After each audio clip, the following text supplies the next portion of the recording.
Pertama-tama marilah kita melakukan pemujaan kepada Sang Buddha dengan membacakan Namo Tassa 3 kali. Namo Tassa Bhagavato Arahato Sama Sambuddhassa. Namo Tassa Bhagavato Arahato Sama Sambuddhassa. Namo Tassa Bhagavato Arahato Sama Sambuddhassa. Aneka jati samsarang sandhawisang anibisang. Gahakarang gawe santo dukha jati punapunang. Gahakaraka dithosi punagehang nakahasi. Sabate phasuka bhaga gahakutang wisangkhatang. Wisangkhara gatang citang tanhanang kayama jaga. Jadi gatha yang barusan Bante bacakan terkenal dengan gatha aneka jati. Di dalam tradisi Myanmar, biasanya gatha ini digunakan biasanya dibacakan setiap pagi sebelum aruna atau sebelum fajar, atau juga misalnya pada saat patung Buddha atau relik atau altar baru dilakukan ya. Jadi misalnya di sebuah rumah baru punya altar, biasanya perumah tangga mengundang sangga untuk melakukan pembacaan aneka jati di rumah. Begitu juga di dalam wihara, kalau ada patung Buddha baru masuk ke wihara atau patung Buddha baru mulai dioperasikan, kita juga diundang untuk membacakan parita aneka jati samsara. Nah, ini adalah disebut udanang. Udana adalah ujaran kebahagiaan. Dan sesuai topik Dhamma Talk hari ini, ceramah hari ini, Bante akan memberikan ceramah yang judulnya adalah Ajaran Pertama Sang Buddha. Jadi, ajaran pertama Sang Buddha itu sesungguhnya bukan hanya Buddha Gautama di sini yang Bante maksud, tapi dijelaskan di dalam Dhammapada Atthakatha, di kitab kedua Dhammapada Atthakatha, di sana dijelaskan bahwa gatha ini dibacakan oleh semua Buddha pada saat semua Buddha mencapai kesempurnaan pencerahan sempurna. Jadi waktu di Atthakatha dijelaskan bahwa sebelum Sang Buddha membacakan udana ini atau ujaran kebahagiaan ini, biasanya Bodhisatta melatih di malam pertama ya. Jadi kalau di dalam Pali atau di dalam ajaran Buddha itu dijelaskan ada 3 jenis malam ya. Purima, Yama. Jadi itu jaga pertama, kadang diterjemahkan sebagai jaga pertama ya. Itu jam 6 malam sampai jam 10 malam. Kemudian Majjhima Yama itu adalah jaga malam yang kedua atau jaga malam yang tengah. Nah, itu antara jam 10 sampai jam 2.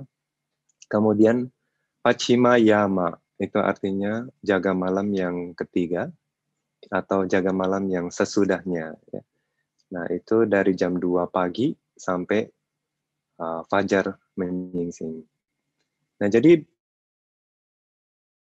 adalah kebiasaan Bodhisatta ya, khususnya Bodhisatta Gautama ya, secara spesifik dijelaskan bahwa di Purima Yama, yaitu jaga malam yang pertama, dari jam 6 sampai jam 10 malam, Bodhisatta Gautama berlatih meditasi di bawah pohon Bodhi.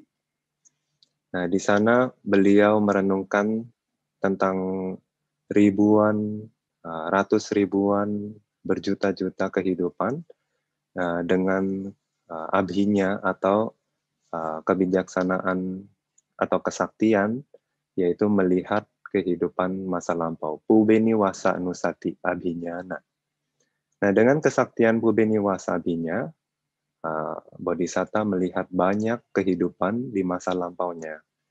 Pernah menjadi manusia, hewan, dewa, Brahma, dan lain-lain. Ya, berkelana di dalam samsara. Kemudian setelah jaga malam pertama selesai, di jaga malam kedua, Bodhisatta merenungkan sebab akibat. Ya, melihat bahwa, makhluk ini setelah meninggal, dia mendapatkan patisandhi untuk terlahir di alam berikutnya, karena melakukan hal baik, mendapatkan tujuan yang baik, karena melakukan hal buruk, mendapatkan tujuan yang buruk. Jadi itu namanya adalah kesaktian yang kedua, yaitu dibacaku. Dibacaku. Khususnya ini kamu paganyana, ya. Jadi melihat hubungan kama. Makhluk ini meninggal, lahir di tempat yang ini. Makhluk ini meninggal, lahir di sana. Ya, nah ini adalah jaga malam kedua. Di jaga malam yang ketiga, Bodhisatta merenungkan tentang paticca samuppada, ya, baik dengan anuloma atau urutan maju, juga bisa dengan patiloma, urutan mundur, atau juga anuloma patiloma, urutan maju dan mundur, ya, paticca samuppada. Nanti Bante akan sedikit jelaskan, ya, bagaimana ajaran pertama semua Buddha ini bisa diaplikasikan dalam paticca samuppada.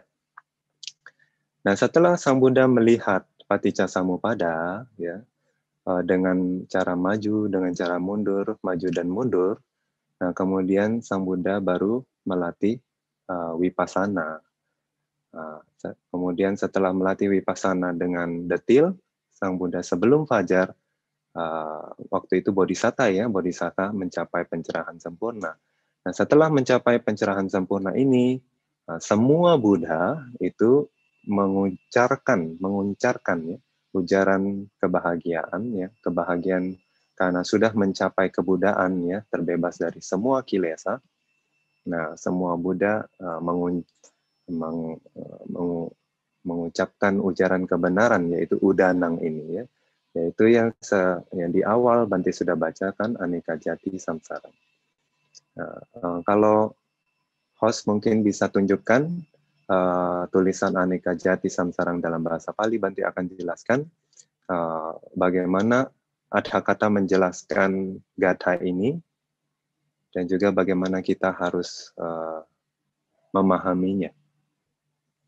Ya, nah, seperti yang semua pemirsa bisa lihat, ya, aneka jati samsarang sandhawisang anidisang gahakarang gawe santo dukha jati punang-punang. Nah, kita harus terjemahkan mulai dari dukha jati punang-punang. Nah, punang-punang adalah berkali-kali, berulang kali. Jati, ya, untuk mendapatkan kehidupan atau kehidupan itu adalah dukha. Oleh sebab itu, Sang Buddha, Bodhisatta, ya, gahakarang gawe santo. Ya, karena sudah mengetahui bahwa kelahiran yang berulang kali itu adalah duka, maka mencari gawe santo, mencari gaha karang. Gaha itu adalah rumah, karang adalah pembuat. Jadi pembuat rumah. Nah, rumah di sini yang dimaksud adalah batin dan jasmani ini, ya, yang disebut sebagai aku atau pancakanda, 5 kanda, 5 agregat, ya. 5 agregat ini atau nama rupa ini atau batin jasmani ini yang disebut sebagai rumah. Nah, siapa si pembuat rumah ini? Waktu itu Bodhisatta sudah mencari di banyak kehidupan, ya. Nah, aneka jati samsarang, di banyak kehidupan, aneka jati, banyak kehidupan di dalam samsara. Ani disang, karena kemampuan kebijaksanaannya masih kurang sebagai bodhisatta, ya. Di kitab Adhakata menjelaskan aneka jati samsarang ini maksudnya adalah dimulai dari waktu bodhisatta mendapatkan abhinihara, yaitu ramalan pasti dari Buddha Dipangkara. Nah, pada saat itu, mulai dari saat itu, Bodhisatta mencari Gahakarang, pembuat rumah ini. Nah, sementara mencari, beliau juga merasakan karena kelahiran pasti mendapatkan sakit, tua, mati. Oleh sebab itu, semua dirongrong oleh rasa duka, ya, batin dan jasmani. Nah, oleh sebab itu, Ani Bisang, karena kebijaksanaannya masih kurang, tidak menemukan si Gahakarang ini. Tidak menemukan si pembuat rumah. Sandhawisang, meskipun sudah berkelana di dalam sansara. Kemudian Gahakosi, ya, Ditho Asi. Jadi Gahakaraka, ya, pembuat rumah itu, ya, Ditho, sudah terlihat Asi, ya, sudah terlihat oleh Buddha pada saat mencapai sama Sang Buddha, ya, dengan kebijaksanaan Sabanyutanyana, ya, pengetahuan yang mengetahui semuanya. Dengan kemampuan itu melihat si pembuat rumah. Una gehang nakahasi. Una lagi, gehang rumah. Nakahasi, tidak bikin lagi. Jadi semenjak beliau melihat, semenjak Buddha melihat, ya, siapa si pembuat rumah ini, ya, itu tidak pernah bikin lagi rumah yang baru. Sab pasuka sabate pasuka. Nah, pasuka di sini disebut sebagai kilesa, ya. Kilesa atau kekotoran batin itu disebut pasuka. Pasuka itu sebetulnya apa?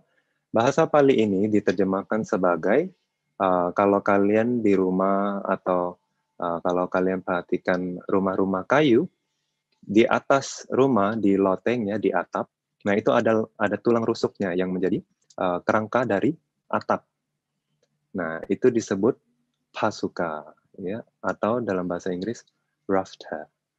Nah, itu adalah tulang kerangka dari atap, ya. Bahaga itu roboh atau rusak, ya. Sabate pasuka bahaga artinya adalah tulang rusuk itu atau tulang penyangga, pilar penyangga dari atap tersebut semuanya saba, te punya dia, ya, bahaga hancur. Gaha kutang, ya. Gaha adalah rumah, kutang itu adalah atap, ya. Jadi atap rumah itu wisang katang, hancur berantakan. Wisang kara gatang citang. Nah, di Adhakata, Dhamma pada Adhakata menjelaskan apa yang disebut sebagai wisang kara gatang citang. Jadi cita atau pikiran atau batin yang merealisasi nibbana. Pada saat batin merealisasi nibbana, waktu itu semua kekotoran batin itu lenyap. Jadi wisangkara, ya, tidak ada sangkara atau semuanya sudah hilang. Ya. Tidak ada sangkara. Sangkara itu adalah fenomena-fenomena terkondisi, ya, baik batin maupun materi. Nah, ini mengacu kepada tanhanang kaya majaga. Tanhanang kaya, ya, itu adalah kehancuran dari tanha, majaga, ya. Kayang, ajaga, ya, kalau dipecah kata itu dari kata kayang dan ajaga. Tanhanang kayang, kehancuran tanha, ajaga. Nah, ini mengacu kepada pencapaian arahata phala, ya. Nah, pada saat mencapai arahata phala atau buah dari kebijaksanaan arahat, ya, nah itu merealisasi nibbana, dan pada saat itu semua kekotoran batin hancur berantakan. Nah, jadi sesungguhnya yang gahaka raka itu mengacu kepada tanha, ya. Nah, karena diselubungi atau dikisari oleh awija, ketidaktahuan, ya, maka tanha, kemelekatan ini yang merupakan biang kerok, ya, untuk terciptanya tubuh dan batin ini itu tidak terlihat oleh bodhisatta meskipun sudah mendapatkan ramalan pasti dari Buddha di Pangkara. Nah, hingga mencapai kesempurnaan pencerahan sempurna, baru Sang Buddha melihat dengan jelas siapa biang kerok dari samsara ini. Ya. Itu sebabnya kalau kita ingat ya, di sutta pertama yang Sang Buddha ajarkan kepada Pancawagya, ya 5 pertapa, mungkin kalian masih ingat ya. Nah, itu adalah 4 kebenaran mulia. Ya. Kemudian bagaimana melatih 4 kebenaran mulia tersebut, yaitu dengan Majjhima Patipada atau Atthangika Magga, ya, jalan mulia berunsur 8. Nah, di sana di Dhammacakkappavattana Sutta, ya khususnya sutta yang sutta pemutaran roda yang pertama, ya, di sana Sang Buddha menjelaskan apa itu samudaya saca, ya, sumber duka, ya, sumber duka. Nah, sumber duka Sang Buddha jelaskan di sana sebagai yayang tanha pono bhavika, nandi raga sahagata tatra tatra binandini. Nah, itu artinya adalah tanha, ya, pono bhavika. Ya, pono bhavika artinya adalah yang menghasilkan kehidupan lagi. Nah, pono bhawa, ya, dan ada pacaya nika. Ya. Nah, karena tanha itu adalah yang menghasilkan kehidupan yang baru, makanya disebut sebagai pono bhavika. Nandi raga sahagata, ya. Nandi dan raga. Ya. Nandi itu adalah kemelekatan, ya. Raga adalah nafsu, sahagata diikuti. Jadi diikuti oleh kemelekatan dan nafsu. Nah, itu tatra-tatra binandini, ya. Dimanapun pergi, ya, dia happy. Jadi tanha itu sifatnya seperti itu. Dia mau jadi hewan, dia bahagia sebagai hewan. Nah, dia jadi manusia, dia bahagia sebagai manusia. Nah, dia jadi dewa, dia bahagia sebagai dewa. Hewan bahagia nggak sebagai hewan? Nah, mereka kira mereka yang mungkin yang paling superior di dunia ini, ya. Mereka makan happy, mereka tidur juga happy, ya. Mereka berkembang biak, mereka happy. Jadi karena apa? Awija, karena terselubungi oleh ketidaktahuan. Jadi dimanapun mereka pergi, meskipun itu tampak kotor bagi kita, itu tampak menderita bagi kita, tapi mereka tatra-tatra abhinandini katanya. Kemanapun tanha pergi, mereka happy. Ya. Seat hidang, kama tanha, bhawa tanha, wibhawa tanha. Nah, ini Bante akan jelaskan. Ya. Host bisa tunjukkan Paticca Samuppada. Ya, terima kasih. Nah, jadi untuk kita menjelaskan ya siapa yang biang kerok dari kehidupan, Bante mungkin akan menjelaskan satu cerita dari meditator yang berhasil melihat kehidupan masa lampau. Jadi di kehidupan ini ya ada satu orang meditator. Dia berhasil melatih ya sampai melihat Paramattha Dhamma. Pada saat melatih ya kemudian diarahkan untuk melihat kehidupan masa lampau. Ya.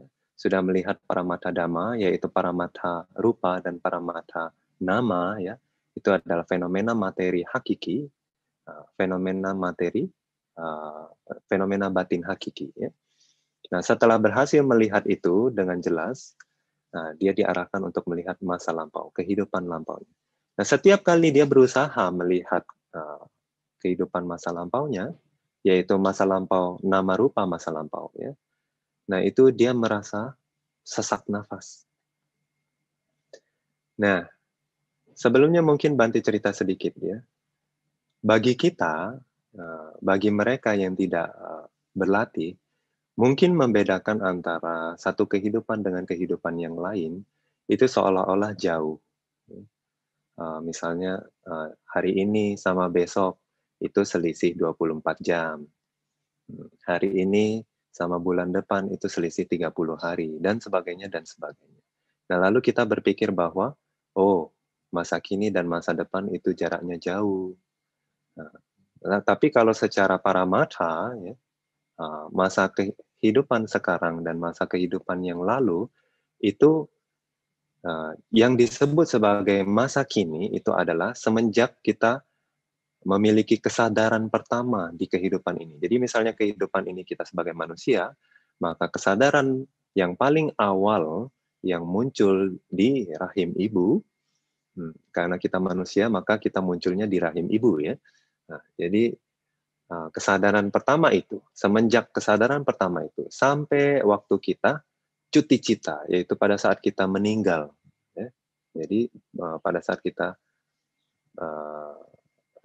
meninggal sudah kesadaran terakhir di dalam satu kehidupan, ya, disebut cuti cita. Nah, dari lahir sampai cuti cita itu disebut sebagai masa kini. Nah, lalu masa lampaunya adalah hanya satu momen kesadaran saja di belakang momen kesadaran pertama di kehidupan di rahim ibu itu. Jadi kalau kita mundur sedikit saja dari kesadaran paling awal itu, maka itu sudah cuti cita di kehidupan yang lampau. Itu adalah kesadaran kematian di kehidupan yang lampau. Nah, itu sudah masa lampau. Jadi dari samsara atau lingkaran kehidupan dan kematian yang tidak ada ujungnya itu, yang di masa lampau yang entah sudah berapa kali kita lahir dan mati, nah itu sampai cuti cita di kehidupan lampau yang paling dekat itu disebut sebagai masa lampau. Nah, dari mati sandi atau kesadaran pertama yang paling awal di rahim ibu di kehidupan ini, sampai cuti cita atau kesadaran kematian di kehidupan ini, nah itu disebut sebagai masa sekarang. Dan di masa depan itu berarti kita muncul kesadaran kelahiran yang baru. Apakah di alam yang baru atau di alam yang sama. Nah, ini secara paramata, ini disebut sebagai proses batin atau cita widhi. Nah, ini adalah proses batin. Ya, kalau secara proses batin, kesadaran dengan kesadaran yang lain itu muncul lenyap dengan sangat cepat dan tanpa gap di tengahnya, tanpa ada jeda waktu. Nah, jadi pada saat meditator ini melihat Patisandi Cita, ya, di waktu itu mungkin dia belum bisa menyadari Patisandi Cita, ya. Di momen terakhir, momen yang paling awal di rahim ibu, ya, dia mundur terus kan. Nah, akhirnya sampai ke rahim ibu. Nah, untuk mundur ke belakang lagi, untuk dorong ke kehidupan lampau, nah dia selalu merasa sesak nafas. Nah, sebetulnya apa yang terjadi? Nah, ternyata di kehidupan yang lampau itu, dia mati tenggelam di air. Nah, kenapa dia mati tenggelam? Jadi dia disuruh melihat. Jadi ternyata dia itu mencuri. Nah, jadi dia mencuri apa? Kita tidak tahu ya, tidak dijelaskan secara detail. Nah, dia mencuri sesuatu, lalu ketahuan. Jadi dipukul massa, ya, ketangkap massa, dipukul massa. Nah, pada saat dipukul massa, dimasukkan ke, mungkin kalian pernah tahu, seperti kandang babi ya, pada saat babi misalnya mau disembelih, dimasukkan ke anyaman bambu ya, kalau di zaman dulu sih anyaman bambu ya. Nah, jadi biasanya masuk anyaman bambu, lalu nanti ditandu atau dipopong ke tempat sembelih ya. Nah, biasanya, jadi dia dimasukin ke anyaman bambu tersebut. Nah, masih kurang puas ya, disiksa sama orang desa ya. Orang desa masih kurang puas menyiksa dia, demikian dilempar ke dalam sungai ya. Jadi dia sebetulnya terkurung dan tenggelam ya. Nah, jadi dia mulai kehilangan nafas. Jadi kepalanya juga bocor ya karena dipukul massa ya. Dipukul pakai golok ya. Jadi kepalanya di bagian belakang ini sobek ya. Nah, jadi rasa sakit yang luar biasa dari kepalanya itu apalagi kena air ya. Jadi itu yang paling mendominasi wedananya ya, perasaannya pada saat itu. Lalu tapi untungnya ya, ini juga kalau pertapa-pertapa yang tidak bisa melihat cita ya, hubungan Patisandi Cita dengan Maranasana Jawana, yaitu kesadaran terakhir sebelum kesadaran kematian muncul di kehidupan lampau. Nah, kalau tidak bisa mendapat korelasi antara dua cita ini, ya, maka para pertapa di masa lampau itu memiliki pandangan-pandangan salah. Ya, meskipun mereka punya samadhi, mereka bisa melihat kehidupan lampau, tapi karena kehidupan pandangan yang mereka lihat itu akan kehidupan lampau itu tidak jelas, ya, atau tidak runut, tidak sesuai ajaran Buddha, ya, tidak sesuai cita witi, proses pikiran. Maka mereka bisa memiliki pandangan-pandangan salah, melihat bahwa oh, karena melakukan kama baik dia terlahir di alam yang buruk, karena melakukan kama buruk terlahir di alam yang baik, gitu. Jadi buat apa melakukan kama baik dan buruk? Nah, lebih baik melakukan kama buruk. Mungkin mereka berpikir demikian. Nah, karena siapa yang suka melakukan kama baik, karena lebih sulit, ya, karena kama buruk itu lebih mudah dilakukan. Nah, itulah kenapa di masa lampau begitu banyak pandangan salah, meskipun para pertapa-pertapa tersebut sakti-sakti, ya, bisa melihat kehidupan masa lampau. Nah, ini sebetulnya dia adalah seorang pencuri, ya, di momen terakhir pun mencuri dan disiksa oleh orang desa. Kemudian juga bahkan ditenggelamkan. Lalu kenapa di kehidupannya yang sekarang dia menjadi seorang manusia? Itu adalah pertanyaannya. Ya. Nah, untungnya di kehidupan itu, ya, di kehidupan yang lampaunya itu, dia ingat pada saat dia tenggelam itu, sementara dia tenggelam dan mulai kehilangan nafas dengan dukkha wedana yang sangat luar biasa di kepalanya, dia ingat bahwa dulu pernah berdana ke sangga. Nah, jadi ingat momen terakhirnya itu adalah objek baik, gitu. Sangga, kusala kama, ya, dia ingat itu. Nah, karena ingatan itu yang terakhir muncul sebelum proses kematian, dia mendapatkan kehidupan sebagai manusia di alam sugati, alam bahagia. Nah, itu dia sangat beruntung sebetulnya, ya, karena proses kematian yang begitu menderita biasanya sulit sekali punya kama wipaka kusala, ya, yang baik yang bisa berbuah. Nah, tapi sepertinya kama kusalanya itu cukup kuat, jadi bisa membuahkan sebagai patisandi yang di alam baik. Nah, ini satu contoh, ya. Jadi waktu dilihat lagi, ya, kalau kita lihat korelasinya, di sini disebutkan di Aneka Jati, ya, gaha karang itu adalah tanha, ya. Karena tanha, ya, jadi kalau kita lihat paticca samuppada di depan Anda ini, ya, nah, awalnya adalah mulai dari awija, ya. Kalau kalian lihat di skema paling atas, ignorance, awija. Nah, setelah kita lihat urutan, ya, dari skema ini, nanti Bante akan mengkorelasikannya dengan contoh kasus yang Bante baru jelaskan, ya. Jadi karena awija, lalu ke skema berikutnya, yaitu sangkara. Awija pacaya sangkara, ya. Nah, sangkara ini apa? Bentuk-bentuk kama. Ada kama baik, ada kama buruk, ya. Karena awija. Nah, nanti awija ini apa? Mungkin Bante jelaskan belakangan, ya. Kemudian dari kama baik atau kama buruk terjadilah winyana. Nah, ini kama baik atau kama buruk, ya, bukan di seluruh kehidupan kita, ya. Jadi kita mungkin banyak melakukan sangkara-sangkara, yaitu kama-kama baik maupun buruk di sepanjang kehidupan kita. Tapi yang sesungguhnya membuahkan patisandi cita atau kelahiran, kesadaran kelahiran, itu hanya salah satu di antara begitu banyak kama yang kita lakukan.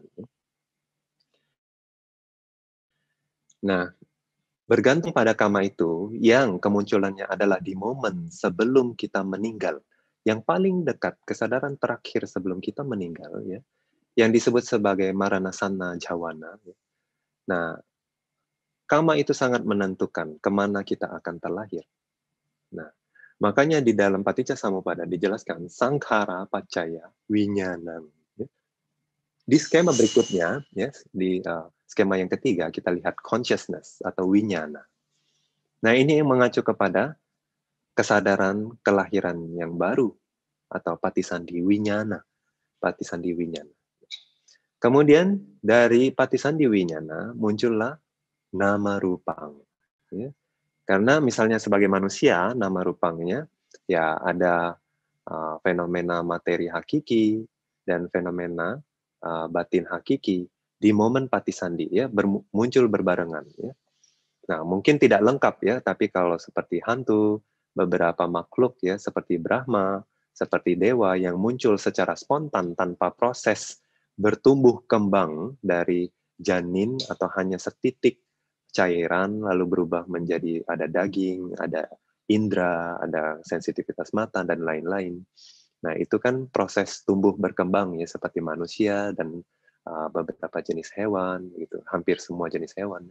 Nah, itu namanya makhluk yang melalui proses. Tapi kalau seperti hantu atau di neraka atau beberapa jenis hantu atau seperti dewa dan Brahma, itu mereka katanya terlahir spontan.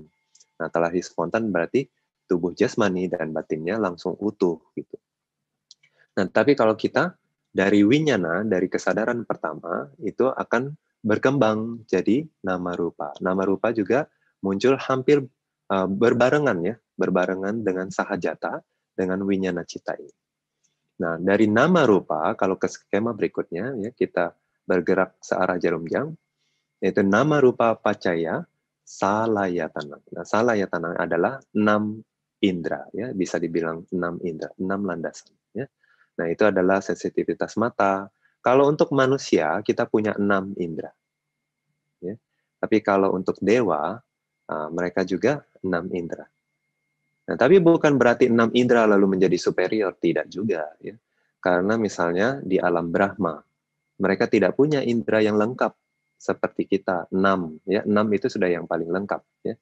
Nggak ada 7 indera, nggak ada 8 indera. Ya. Jadi, kalau Brahma itu tidak punya sensitivitas hidung, sensitivitas pengecap atau lidah, dan sensitivitas tubuh. Jadi mereka hanya punya sensitivitas mata, pendengaran, dan batin. Ya. Jadi mereka punya 3 indera saja. Ya, bukan berarti mereka lebih inferior daripada kita. Nah, kemudian dari salayatana itu artinya kita tumbuh berkembang. Kan kita dari hanya setitik air jernih, seperti air jernih begitu, lalu kita tumbuh berkembang. Punya daging, kita mulai punya organ tubuh, punya mata, punya telinga. Nah, itu yang disebut sebagai proses salayatana. Ya. Nama rupa pacaya, salayatana. Nah, dari salayatana, ya karena memiliki 6 indera, muncullah kontak atau phasa. Kontak. Ya. Ya, kontak ini adalah misalnya indera mata, kontak dengan warna, atau rupa atau penampakan. Ya, telinga dengan suara, dan lain sebagainya. Nah, karena kontak, biasanya muncul perasaan. Nah, ini tidak bisa dihindari. Ya. Ini adalah hukum kama, wipaka. Jadi misalnya, itu bergantung kamanya ya. Apakah kusala wipaka kama atau akusala wipaka kama. Jadi nanti memberi contoh misalnya biar kontras ya, seperti anak raja. Ya, terlahir di kerajaan ya, yang dia lihat semuanya indah. Ya mungkin dia belum melihat dengan sempurna, tapi yang dia lihat kecenderungannya adalah lebih indah daripada misalnya anak yang terlahir di sebagai pemungut sampah, misalnya seperti itu, atau di dalam fakir miskin. Nah, jadi dia yang penglihatannya itu adalah objek-objek yang indah. Yang dia dengar adalah musik-musik kerajaan. Yang dia cium adalah wewangian. Jadi dari semua inderanya itu dia mendapatkan kusala wipaka. Jadi sentuhan di tubuhnya, di kulitnya juga halus dan lembut dan nyaman gitu ya. Nah, sedangkan kontras kalau anak yang terakhir sebagai sebagai fakir miskin atau anak gelandangan ya, terlahir juga di tanah yang basah.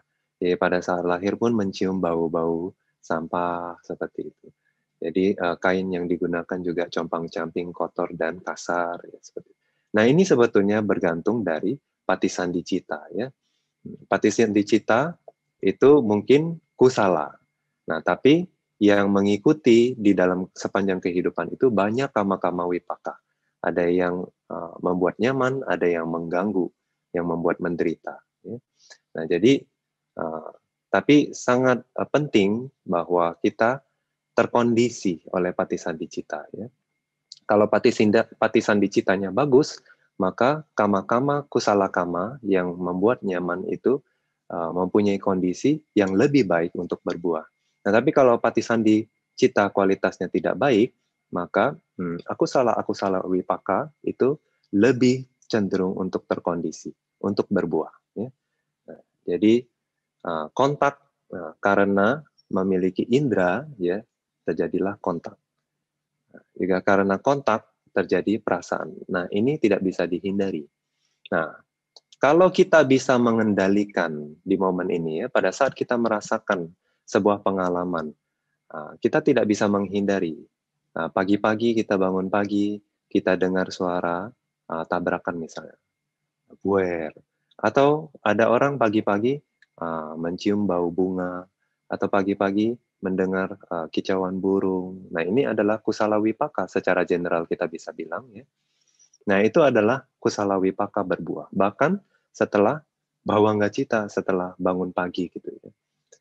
Nah, tapi kalau kita yoniso manasikara, berpikir bahwa oh, ini adalah anicca. Meskipun pagi indah, belum tentu siang juga indah ya, bisa-bisa hujan besar ya gitu. Atau misalnya sesuatu terjadi. Yang tidak bisa bilang. Nah, kalau kita yoniso manasikara, kita bisa agak mengendalikan nih proses setelah wedana, ya. Nah, itu bisa tanha tidak muncul. Nah, tapi kalau kita ayoniso manasikara, ya, misalnya kita pagi-pagi mendengar, oh, suara-suara kicauan burung, oh pagi ini enak sekali, oh lebih enak lagi kalau saya lanjut tidur, atau pada saat kita bangun pagi kita cium bau kopi, enak sekali ya bau kopi, mau menyeruput kopi seperti itu. Nah, jadi itu dari wedana, dari perasaan muncullah tanha. Ya. Tanha adalah keserakahan ya, secara umum kita terjemahkan sebagai keserakahan atau keinginan, ya, nafsu. Nah, dari keinginan ini muncullah upadana. Kalau kita tidak punya yoniso manasikara, kadang mungkin keinginan itu atau nafsu itu belum besar gitu. Nah, kita bisa yoniso manasikara berpikiran bahwa oh ini juga anicca. Oh atau oh saya nggak boleh terlalu melekat gitu kan. Saya harus bangun pagi, harus pergi kerja, harus siap-siap atau harus dan capita dulu sebelum kerja gitu ya.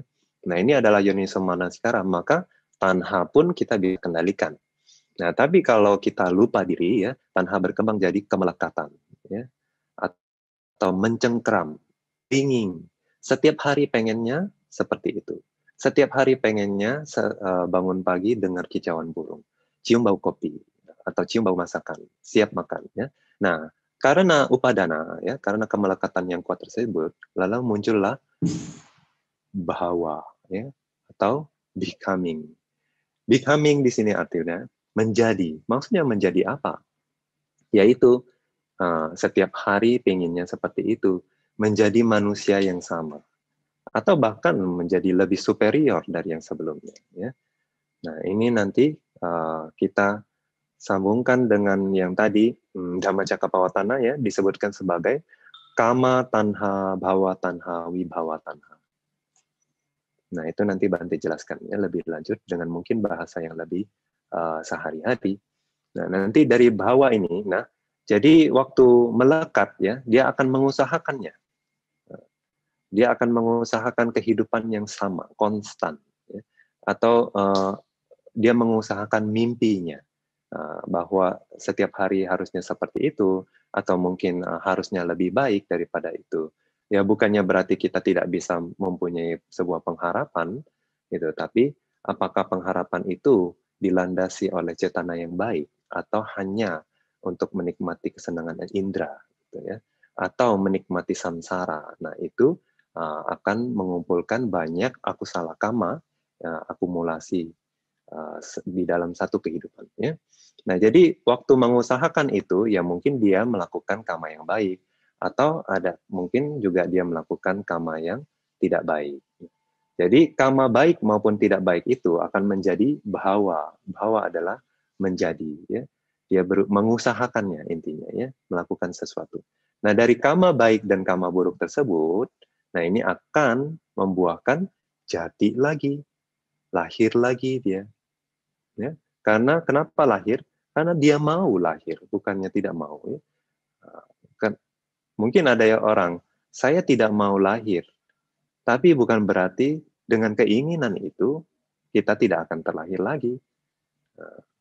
Jadi mau berapa, setiap hari pun kita merenungkan bahwa saya tidak mau lahir lagi, saya tidak mau lahir lagi, saya tidak mau lahir lagi.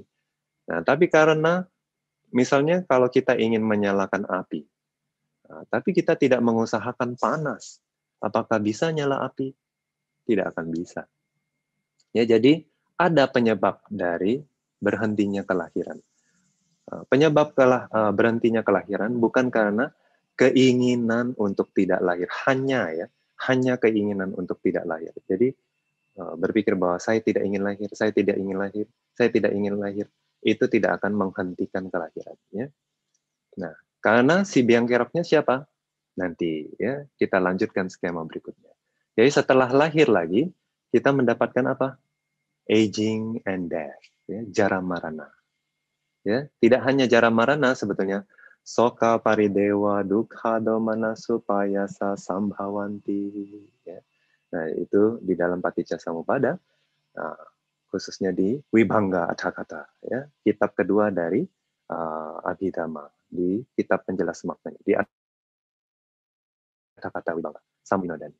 Nah, di sana dijelaskan bahwa setelah jati pasti akan dirongrong oleh jara, ya, rasa tua, lalu marana, kematian, kemudian soka, kesedihan, paridewa, ratap tangis,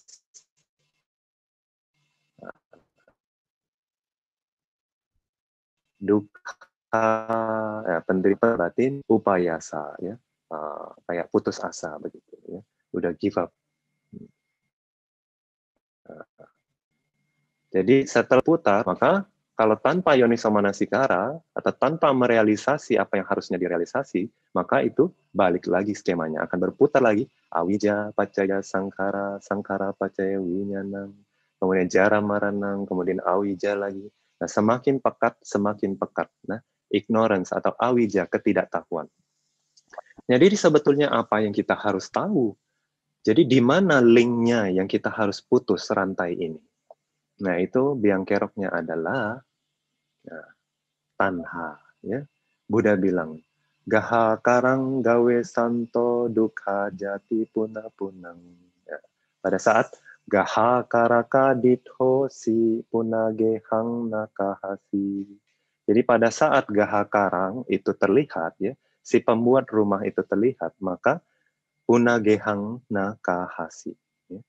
Maka rumah yang baru pun tidak dibuat lagi. Nah, gaha karang ini siapa nih? Tanha, ya. Jadi karena keserakahan, karena keinginan. Nah, kemudian kalau kita balik lagi ke masih ada waktu, ya.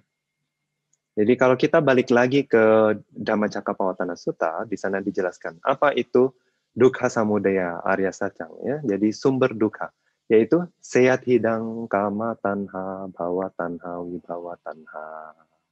Nah, kama tanha. Jadi di kitab kata dari Vibhanga, ya. Jadi kitab 2 disebut sebagai kitab Vibhanga. Nah, kitab Adhakatanya adalah Samoha Winodani. Di kitab Samoha Winodani dijelaskan apa yaitu kama tanha.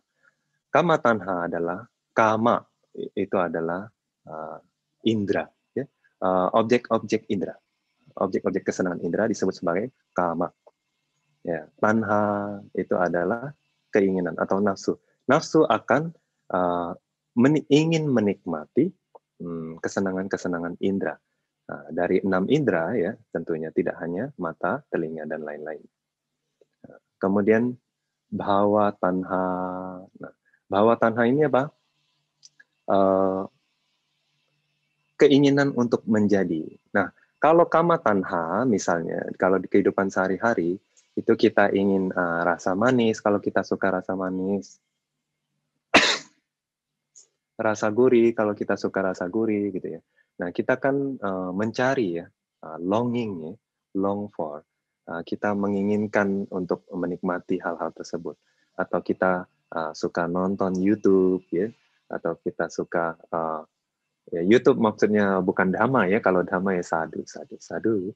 Kalau misalnya nonton yang bukan-bukan itu ya, yang tidak meningkatkan kebijaksanaan, itu adalah kebanyakan ya kama tanha. Nah, misalnya suka nonton acara dapur, suka nonton acara hiburan-hiburan ya, itu kebanyakan adalah kama tanha. Jadi uh, keinginan mata untuk melihat objek-objek indah, keinginan telinga untuk mendengarkan suara-suara indah. Nah, keinginan ya tapi dari YouTube tidak bisa mencium ya. Jadi ikut acara-acara masak misalnya seperti itu. Nah, itu adalah semuanya kama tanha ya, kesenangan-kesenangan indah. Nah, sekarang bawa tanha. Bawa tanha adalah keinginan akan menjadi. Menjadi apa? Menjadi apa saja. Ya, ya tentunya kita tidak senang kalau kita menjadi makhluk neraka atau menjadi hantu kelaparan. Ya, kita mungkin tidak ada keinginan untuk itu, tapi kecenderungannya adalah kita ingin menjadi manusia. Betulkah kita ingin menjadi manusia? Nah, coba kalau kita renungkannya di kehidupan sehari-hari pun, kita tuh sebetulnya memproyeksikan atau memvisualisasikan. Misalnya Anda tidur malam hari, apakah Anda tidak berpikir bahwa besok Anda akan hidup sebagai manusia yang sama atau berbeda? Misalnya Anda bangun, misalnya Bante Nukangsa tidur, besok pagi bukan Bante Nukangsa yang bangun, tapi makhluk yang lain, kan pada umumnya makhluk tidak akan berpikir demikian. Tapi makhluk berpikir bahwa, oh besok akan bangun pagi, jam 7 mau ngapain, jam 8 mau ngapain, sudah ada planning ya. Nah itu adalah menjadi orang yang baru, atau menjadi lebih sehat, menjadi lebih tampan, menjadi lebih cantik, menjadi lebih berkuasa, lebih terkenal, dan lain-lainnya. Ingin menjadi dan menjadi ini adalah mimpi. Ya. Mimpi adalah bahasa filosofinya, ya. Tapi maksudnya ingin menjadi makhluk apapun juga. Apakah makhluk yang sama atau makhluk yang baru? Seperti kalau kita renungkan misalnya orang bervisualisasikan untuk melihat masa lampau, nah, jadi misalnya, oh saya melakukan kama baik untuk menjadi dewa, saya melakukan kama baik untuk menjadi orang sehat, kaya di masa depan, gitu, atau di kehidupan yang baru. Atau saya bermeditasi ingin menjadi Brahma sekalipun, nah itu adalah bhawa tanha, keinginan untuk menjadi. Nah, baik itu menjadi di alam kama atau di alam indra sebagai misalnya manusia, hewan, atau menjadi di alam rupa Brahma atau di alam arupa Brahma. Jadi memiliki aspirasi untuk menjadi Brahma pun itu adalah sebuah keinginan, sebuah nafsu, sebuah keserakahan. Nah, itu adalah bhawa tanha. Kemudian di wibhawa tanha. Nah, bhawa tanha itu biasanya landasannya adalah sasata dithi, ya, berpikir bahwa makhluk itu selalu permanen, sasata. Nah, karena berpikir bahwa ada makhluk dari kehidupan-kehidupan yang lain, makhluk yang sama atau mungkin makhluk yang berbeda sekalipun, ya, tapi berpikir bahwa ada makhluk itu, ada rupa Brahma, ada arupa Brahma, dan lain-lain. Ya bukannya berarti tidak ada, ya, tapi secara paramatha dhamma mereka itu tidak ada. Yang ada adalah batin dan jasmani. Nah, tapi berpikir bahwa mereka adalah sebuah entitas yang indah, nah itu adalah sasata dithi, berpikir bahwa makhluk adalah permanen.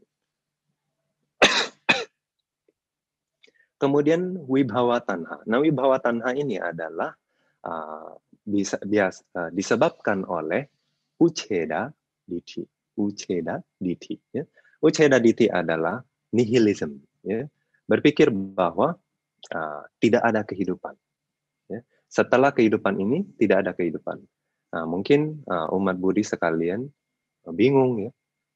Mungkin zaman sekarang mana ada yang berpikiran demikian.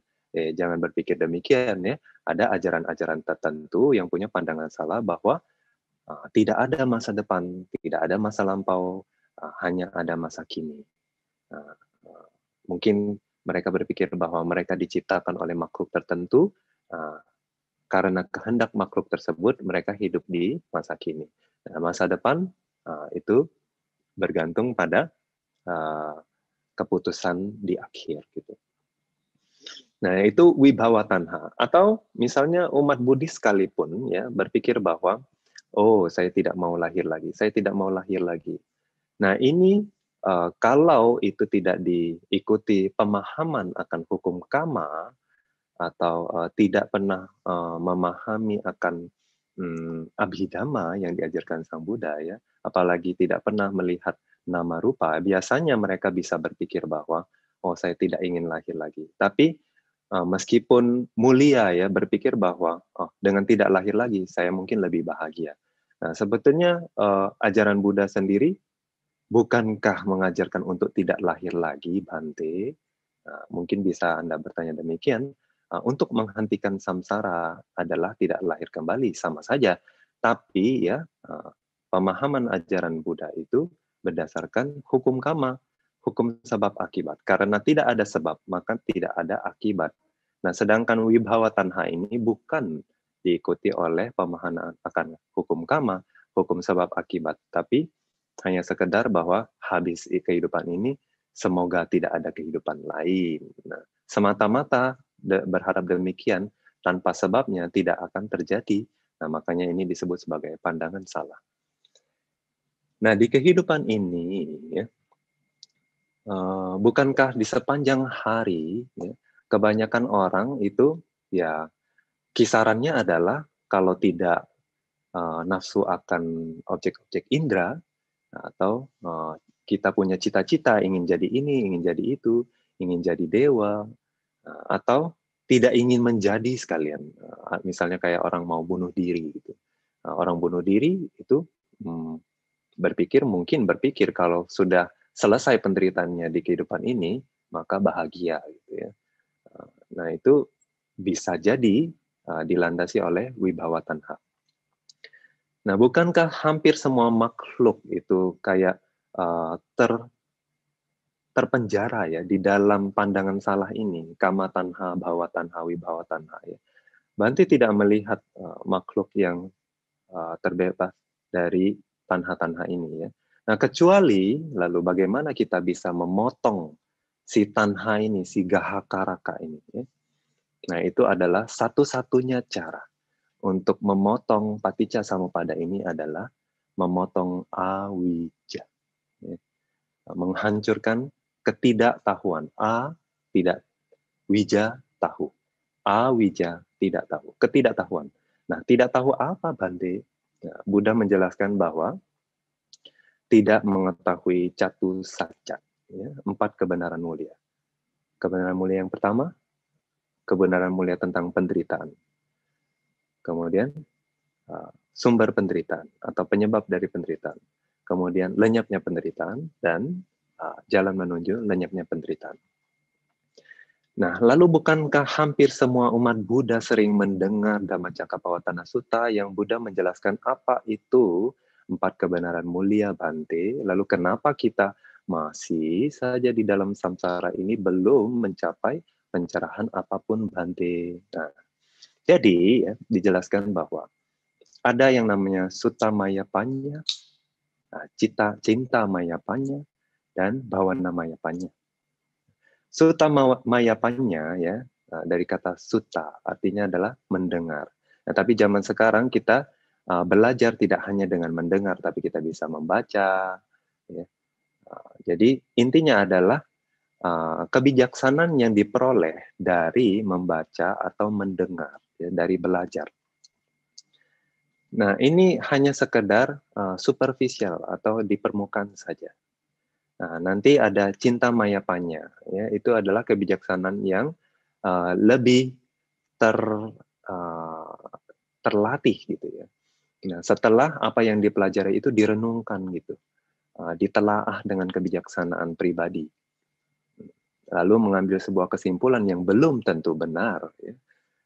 Lalu bhawana mayapanya adalah melihat dengan samadhi, melihat dengan bhawana, pikiran yang terlatih, ya, pikiran yang terkondisi dengan baik, biasanya membutuhkan konsentrasi yang kuat ya. Karena dengan konsentrasi kita melihat kebenaran yang semakin jernih, semakin dalam konsentrasinya.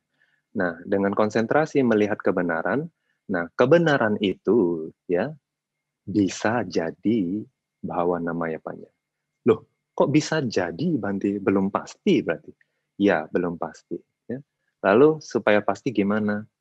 Banti jelaskan ya. Di Visuddhimagga ya, di chapter Panya ya, itu dijelaskan ada 3 tahap memahami. Jadi kalau dalam bahasa Pali ya, sanjanati, wijanati, dan pajanati. Nah, sanjanati adalah mengetahui. Wijanati artinya mengetahui. Pajanati artinya mengetahui. Nah, lalu apa bedanya, Bante? Nah, di Visuddhimagga menjelaskan, sanjanati adalah mengetahui dengan sanya. Ya, sanjanati, sanya. Itu mudah sekali diingat ya. Nah, dari sanya itu adalah persepsi. Persepsi juga mengetahui objek. Ya. Nah, kemudian wijanati, itu yang mengetahui adalah winyana. Winyana jadi wijanati. Nah, kemudian pajanati itu yang mengetahui adalah panya. Panya jadi pajanati. Jadi mudah ingatnya ya. Nah, sanya juga mengetahui. Winyana atau kesadaran juga mengetahui. Sanya adalah pencerapan atau persepsi. Persepsi juga mengetahui objek. Kesadaran juga mengetahui objek. Panya juga mengetahui objek. Ya, kebijaksanaan juga mengetahui objek. Nah, tapi level atau penetrasi, kedalaman pemahamannya itu berbeda. Sanya dijelaskan seperti anak kecil yang mengetahui koin emas. Dia lihat ini bulat, warnanya emas. Tapi dia tidak tahu nilainya. Dia tidak tahu bagaimana apa yang bisa didapatkan dari koin tersebut. Nah, winyana itu seperti orang dewasa. Itu dia melihat koin emas, dia tahu nilainya. Ini bisa beli apa, dia tahu. Tapi panya ya, itu seperti tukang emas. Ya. Dia bahkan tahu emas ini dibuat di mana.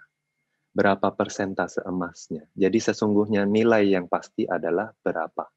Dia tahu. Jadi tingkat pemahaman akan satu objek yang sama itu bisa berbeda. Nah, pada saat Anda memiliki samadhi, ya, Anda melihat itu dengan winyana atau cita wisudhi. Mungkin misalnya ada beberapa meditator ya menjelaskan kepada Bante, pada saat mereka memiliki patibhaga nimitta, pada saat berlatih anapanasati, ya, itu mereka juga melihat rupa kalapa, muncul lenyap. Ya. Fenomena materi muncul lenyap di nimittanya. Nah, lalu apakah ini pajanati atau wijanati, Bante? Nah, wijanati ini adalah karena cita wisudi, karena memiliki samadhi, ya, makhluk bisa melihat kebenaran sebagaimana apa adanya. Tapi yang dilihat hanya selevel itu saja. Dia tidak mengetahui apa signifikan dari melihat muncul lenyap tersebut. Nah, sipannya dia melihat, oh ini adalah anicca, tidak kekal.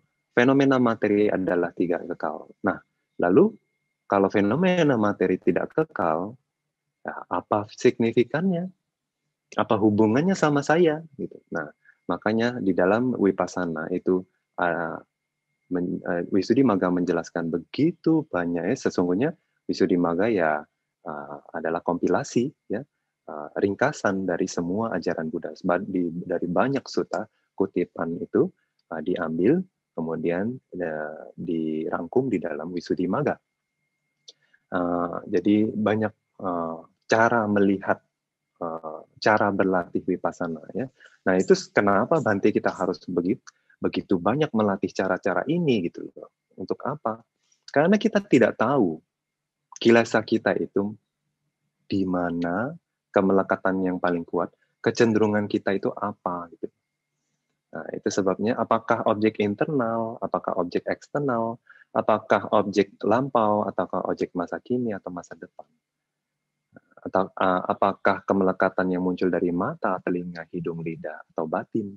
Nah, jadi semua kemelekatan itu, semua objek, kalau bisa kita latih dengan detail, ya, lampau, sekarang, masa depan, internal, eksternal, harus, kasar, dan lain-lain. Semuanya harus dilihat sebagai anicca, dukkha, anatta, dan yang penting adalah asubha. Jangan lupa. Nah, jadi pada saat melatih demikian, nah, pelan-pelan ya, kemelekatan yang kasar maupun kemelekatan yang halus itu akan semakin tertekan, terkikis.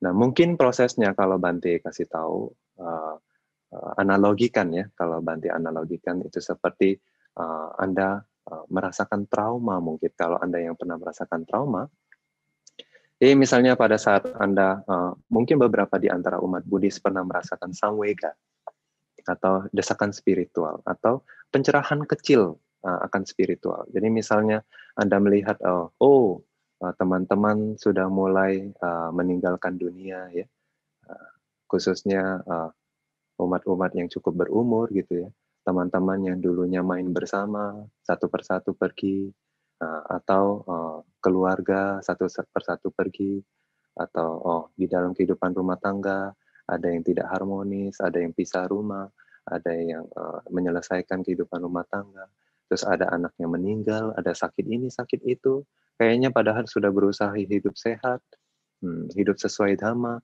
kok malah kayaknya banyak akusala wipaka berbuah gitu kan. Nah, dukkha ini adalah dukkha saja, betul ya, di dalam di dalam Dhammacakkappavattana Sutta sudah menjelaskan dukkha ya.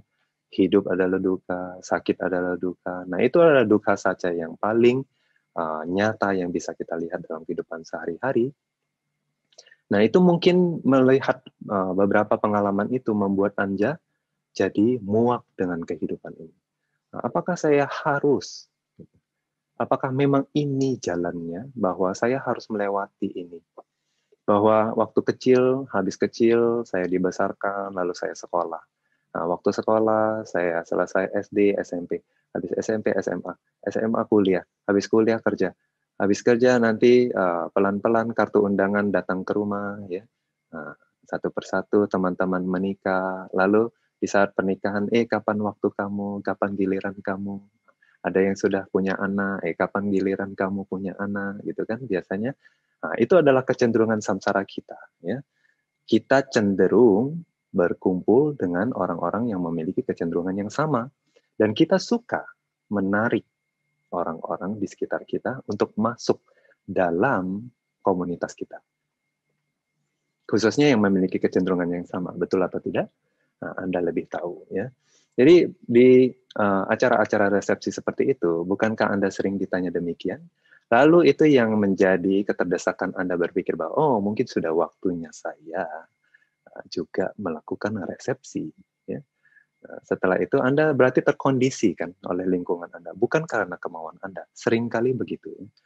Nah, lalu terkondisi berarti bahwa sistemnya memang harus seperti itu. Sebagai umat awam, ya setelah sekolah kerja, setelah kerja berumah tangga, setelah berumah tangga ya punya anak, setelah punya anak ya runtutannya Anda lebih tahu daripada Bante ya. Itu sebabnya Bante tidak ke sana ya. Jadi karena Bante melihat siklus ini gitu ya, lalu bertanya apakah ada yang tidak sesuai tren. Gitu. Ini adalah pikiran Bante. Mungkin orangnya tidak suka tren ya, tidak trendy Bante. Nah jadi lalu orang itu ya sukanya ikut tren ya, kalau nggak ikut nanti orang aneh dibilang begitu ya. Ya memang Bante ini orang aneh ya, pakai jubah kok ya. Jadi Waktu kita mengikuti tren, nah, itu adalah kita mengikuti siklus sistem samsara. Ya, apakah Anda sadar atau tidak sadar? Ya. Nah, sebagai biku bukannya tidak ada siklus samsara juga ya. Kalau biku itu kalap mata ya, tidak ada yoniso manasikara, yaitu membimbing umat ya, lebih memprioritaskan membimbing umat, banyak bergaul dengan umat, banyak dhammatalk, nanti terkenal dan lain-lain, lalu nanti prioritasnya lalu menjadi laba, perolehan nama besar dan lain-lain. Nah, itu sudah salah arah, itu sudah kalap mata, itu lupa latihan sendiri. Nah, itu lupa mengembangkan kesehatan internal ya.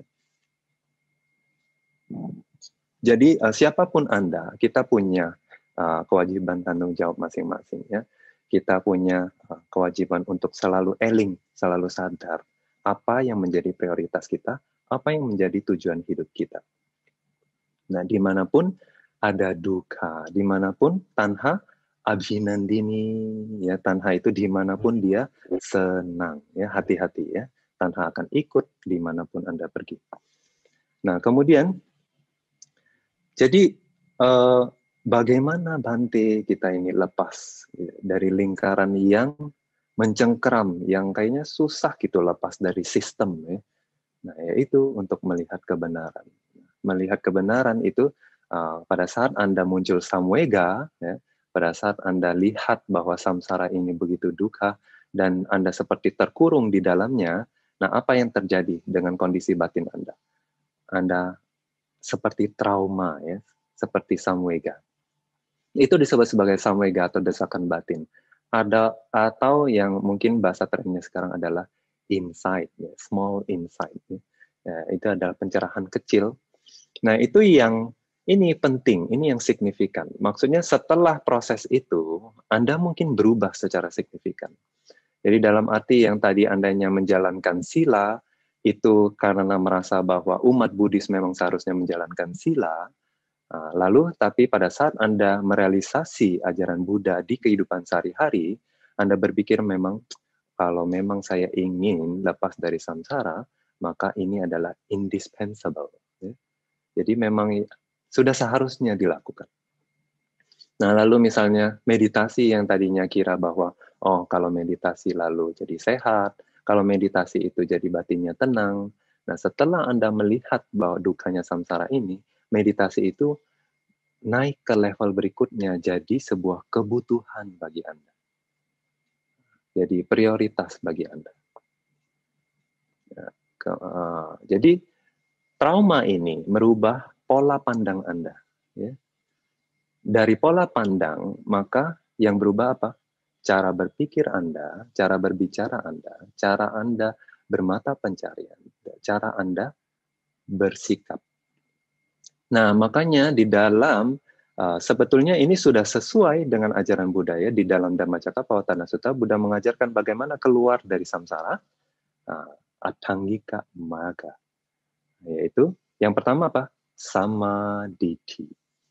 Pandangan benar. Nah, ini yang signifikan. Ini yang penting. Jadi kalau kita punya samadhi, pandangan benar ya, maka kita akan punya sama sangkapa, pikiran benar. Dari pikiran benar, sama waca, sama kamanta, sama ajiwa. Ya. Perbuatan benar, ucapan benar, mata pencarian benar.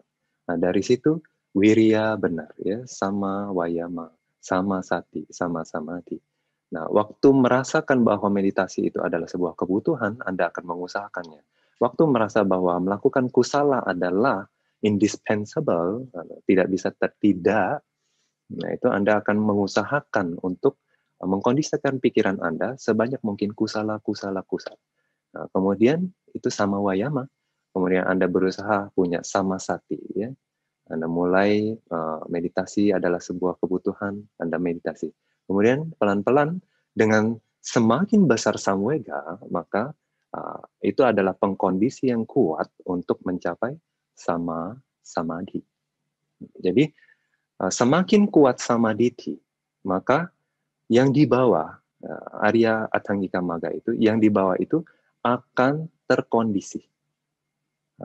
Jadi pada saat samadhi sudah sama-sama didapatkan, ya, konsentrasi benar, maka ini akan menopang lagi untuk melihat kebenaran-kebenaran yang belum tersingkap.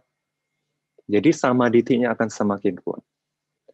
Nah, makanya misalnya untuk seorang Sotapanna, ya, di mana arus Arya Athanggika Magga ini sudah masuk, sudah embodied gitu ya, udah kayak seperti darah yang mengalir di dalam seorang Sotapanna, itu jadi siklus Arya Athanggika Magga ini akan terus berevolusi ke level yang berikutnya yang lebih baik dan lebih baik. Itu sebabnya Buddha bilang Sotapanna maksimum 7 kali jatuh ke alam kama, ke alam indera, ya, 7 kali di alam indera. Nah, itu sebabnya. Jadi dia itu namanya pemasuk arus. Jadi kalau udah masuk arus, meskipun dia tidak berusaha menggayung pun, dia akan pelan-pelan terdorong oleh arus akan masuk ke sungai, ya, atau samudra besar, yaitu terbebas dari samsara. Nah, itu yang penting, ya. Samadhi itu penting sekali, ya. Karena ini yang akan mengikis awija, ya. Nah, juga tapi di dalam Ahara Sutta, misalnya di Anguttara Nikaya, Buddha menjelaskan ahara, ya, makanan dari awija. Ya. Itu apa? Lalu Buddha menjelaskan itu adalah niwarana. Ya. Niwarana itu ada 5 rintangan batin. Ya. Nah, karena rintangan batin ini dijelaskan seperti asap, seperti kabut yang menghalangi penglihatan, yang menghalangi pandangan. Nah, jadi yang terlihat itu bias atau bahkan palsu. Nah, itu yang membuat dia semakin berhalusinasi, semakin dia awija. Jadi makanan atau bahan bakar daripada awija atau ketidaktahuan itu adalah yaitu rintangan batin. Rintangan batin itu apa? Ya seperti yang kalian tahu, kama, ya, kama canda niwarana, ya, itu adalah nafsu keinginan. Kemudian dia pada niwarana kebencian.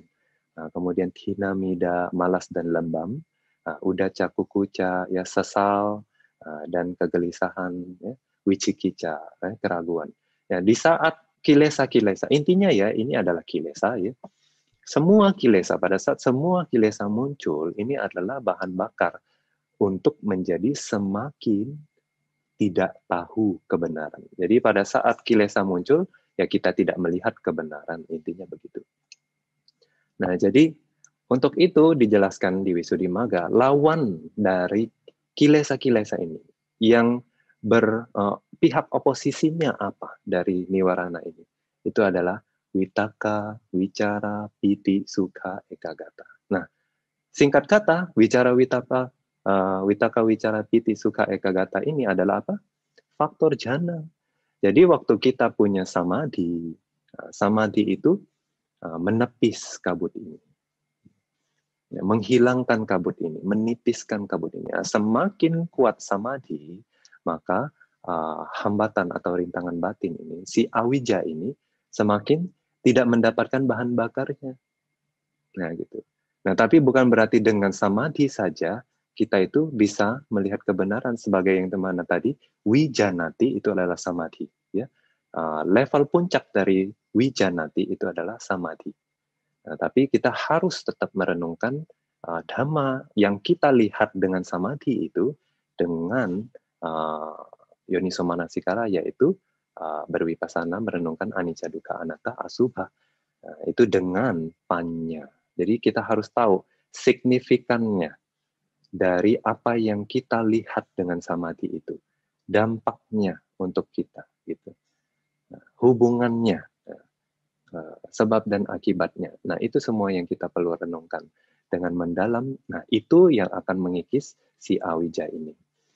Nah, ini adalah yang Buddha sebut sebagai gaha karang gawe santo dukkha jati puna punang. Gaha karaka dithosi puna gehang nakahasi. Sabate pasuka bhaga gaha kutang wisangkatang. Nah, jadi gaha kutang Nah, gaha adalah rumah, kutang adalah atap. Jadi atap rumah ini siapa? Awija. Ya, awija. Nah, pasuka bhaga. Pasuka ini apa? Tanha. Nah, ya. Pasuka tadi Bante jelaskan apa? Yaitu pilar-pilar yang menyokong atap. Ini adalah tanha, ya, keserakahan. Nah, gahakutang wisangkatang, ya. Gahakutang itu adalah atap rumah itu. Pada saat atap itu hancur, ya, apa yang terjadi? Gahakutang wisangkatang, wisangkara gatang ciptang tanhanang kaya majaga, ya, mencapai kesucian arahatta maga yang merealisasi nibbana. Nah, jadi itu ajaran Buddha yang pertama. Dan tidak cuma Buddha kita, ya, Buddha Gautama, tapi semua Buddha. Nah, ini adalah ujaran semua Buddha. Jadi sebetulnya pada saat mereka sang para Buddha merealisasi itu, ini adalah inti ajarannya. Ini adalah yang mereka realisasi, dan ini juga yang mereka harapkan makhluk-makhluk realisasi, karena ini adalah cara lepas dari samsara. Jadi dalam kehidupan ini, apa yang harus Anda lakukan, apa yang harus kita lakukan untuk mengikisi awija ini. Nah, yaitu pertama, sutta mayapanya, cinta mayapanya, bhawana mayapanya. Jadi kita perlu belajar, betul, kita perlu belajar. Bante, kita perlu belajar sejauh apa? Semua zaman sekarang, apapun bisa dipelajari. Ya, sebetulnya kita tidak perlu tahu banyak, ya. Yang kita perlu ketahui, yang paling penting itu adalah abhidhamma.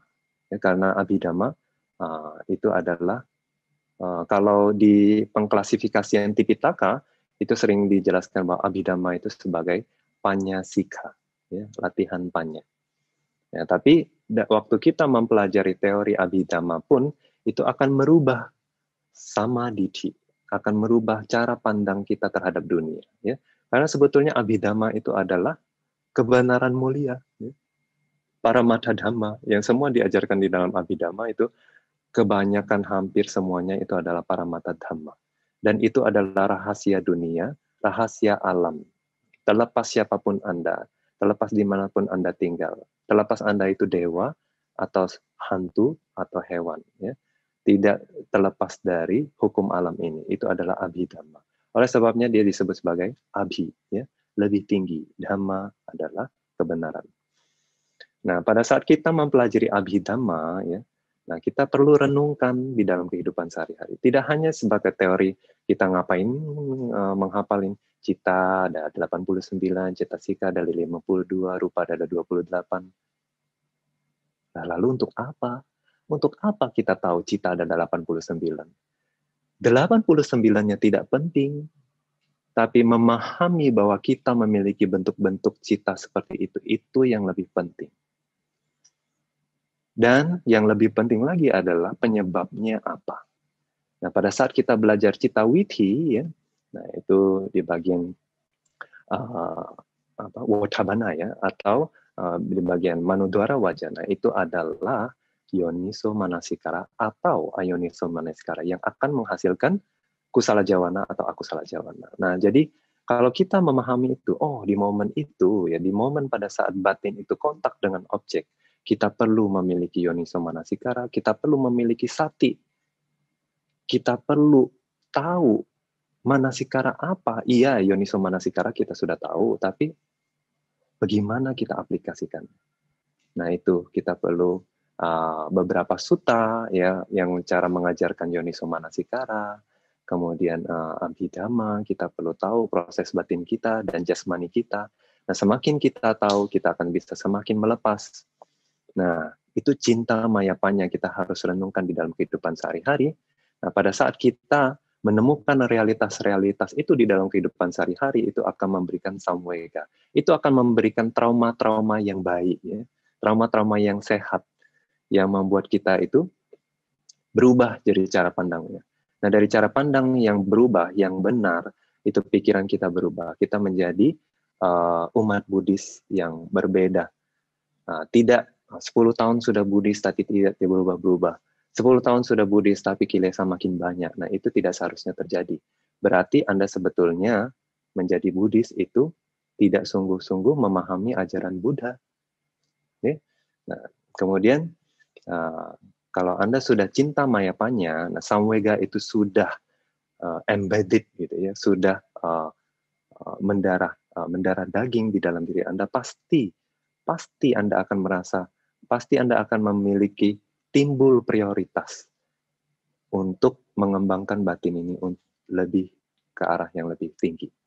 Nah itu, maka Anda akan masuk ke dalam siklus berikutnya, yaitu bhavana mayapanya, yang merupakan bhavana itu adalah prioritas Anda, atau kebutuhan bagi Anda. Bhavana adalah sering diterjemahkan sebagai meditasi. Ya. Apa itu meditasi? Zaman sekarang begitu banyak jenis meditasi. Nah, di dalam ajaran Buddha, bhavana itu dari kata ya bhava, menjadi. Seperti yang tadi kita bilang, bhavana, ya, bhavana pacaya jati. Ya. Nah, itu menjadi.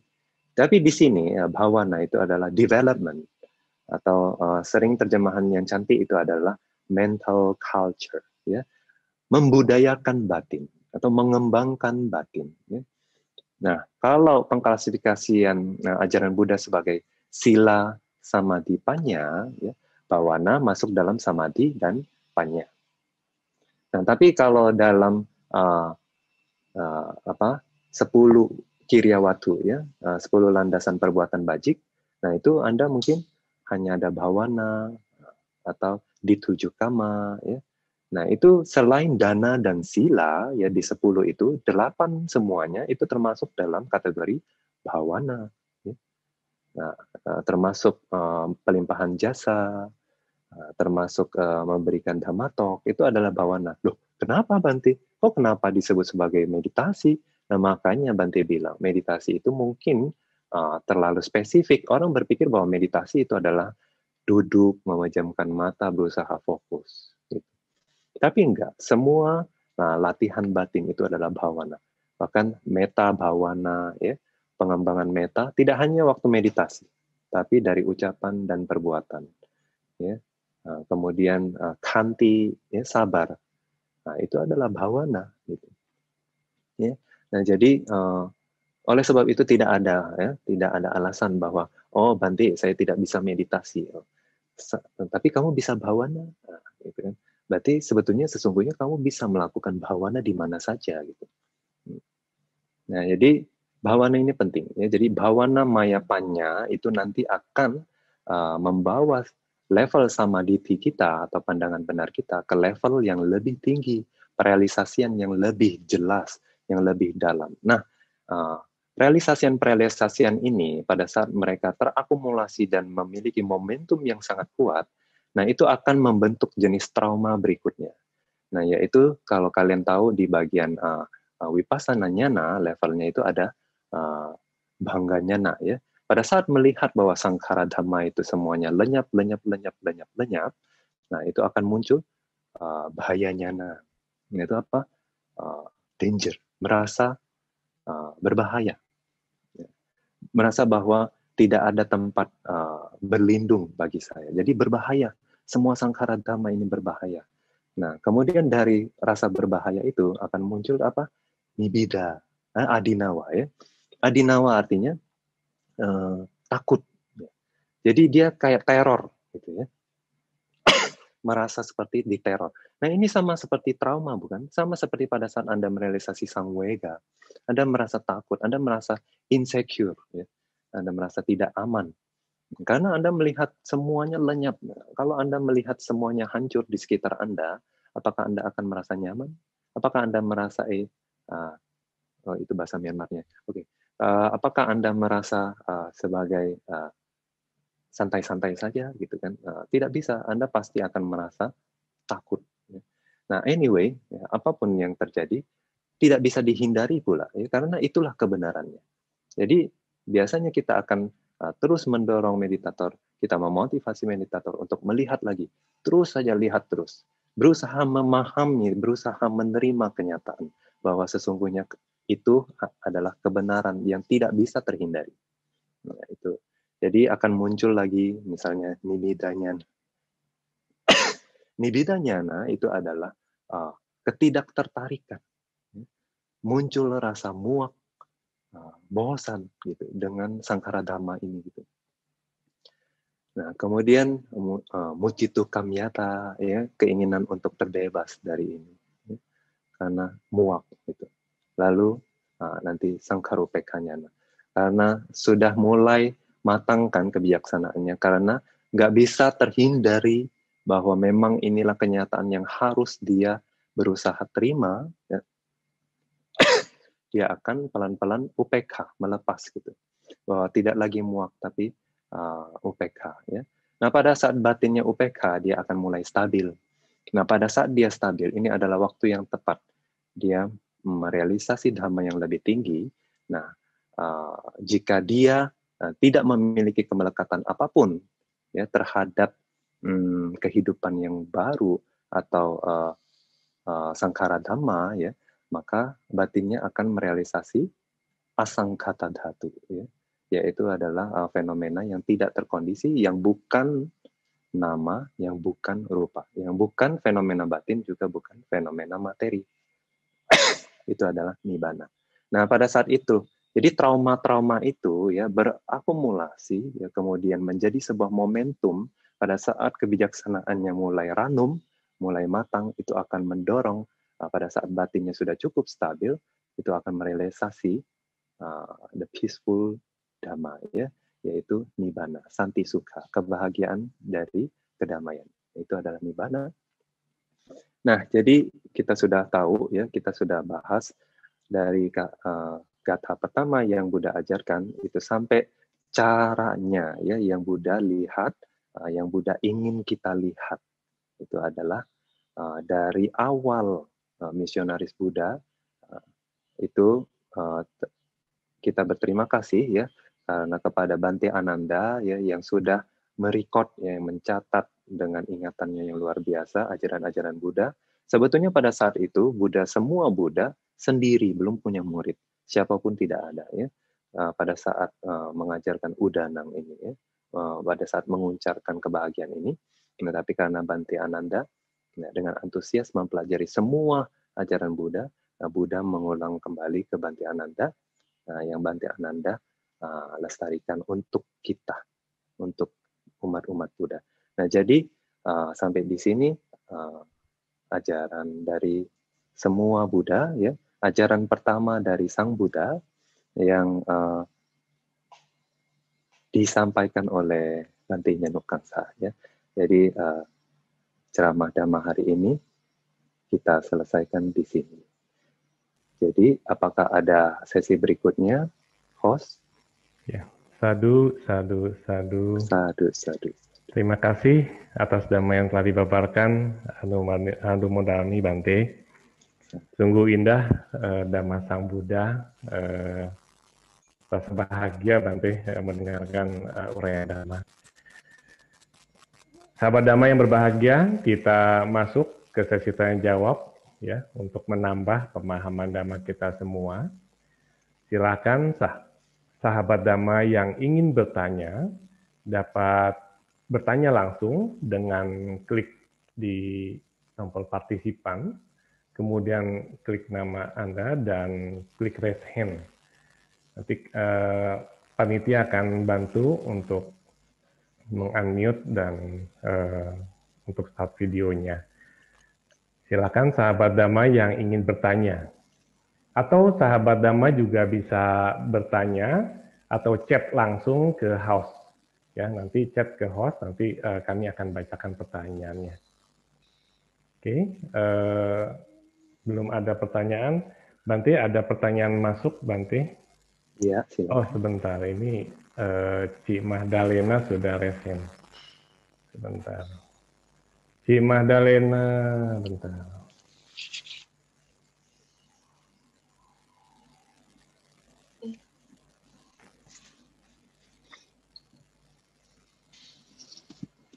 Silakan, Sister Mahdalena bertanya, silakan.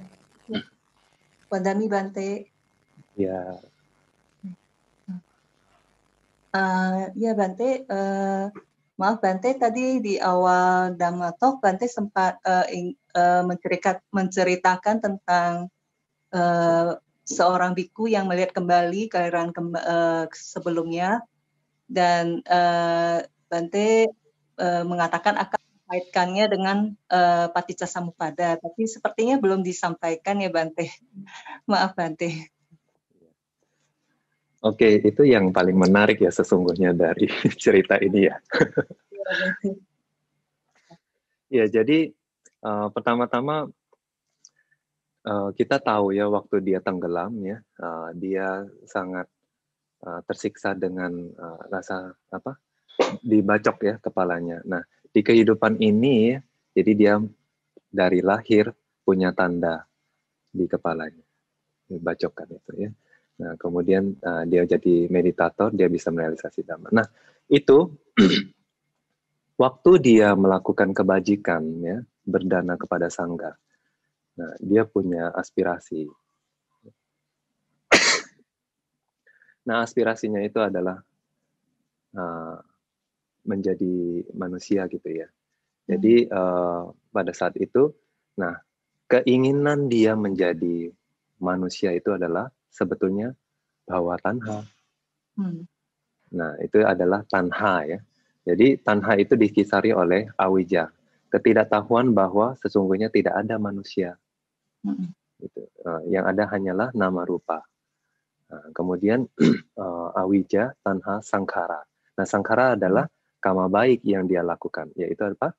Berdana kepada sangga.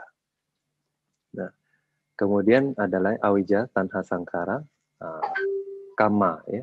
Nah, kama ini adalah kekuatan kamanya, itu kama sati ya. Jadi karena kisaran ini awija, tanha, sangkara, kama ya. Nah, ini yang menghasilkan patisandi di kehidupan berikutnya. Nah, jadi kalau kita lihat ya di siklus Paticcasamuppada, ini karena awijanya yaitu berpikiran salah ya, berpandangan salah. Nah, itu dia menghasilkan kama, sangkara ya. Nah, karena sangkara itu menghasilkan patisandi ya, kehidupan kelahiran sebagai manusia. Nah, setelah itu ya berproses dari patisandi itu menghasilkan nama rupa ya, kemudian batin jasmaninya tumbuh, kemudian memiliki 6 indera, lalu dari 6 indera kontak lalu menjadi punya wedana.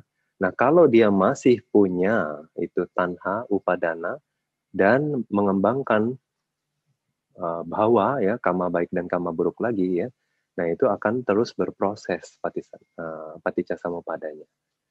Itu.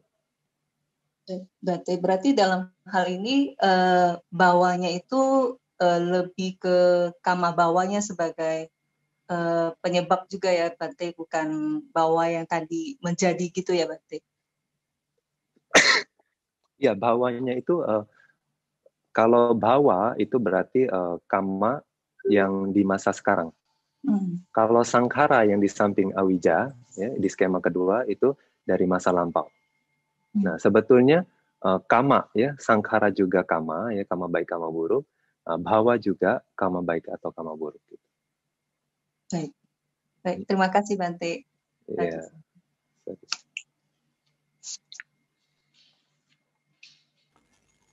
Terima kasih, Sister Madalena sudah menyampaikan pertanyaannya.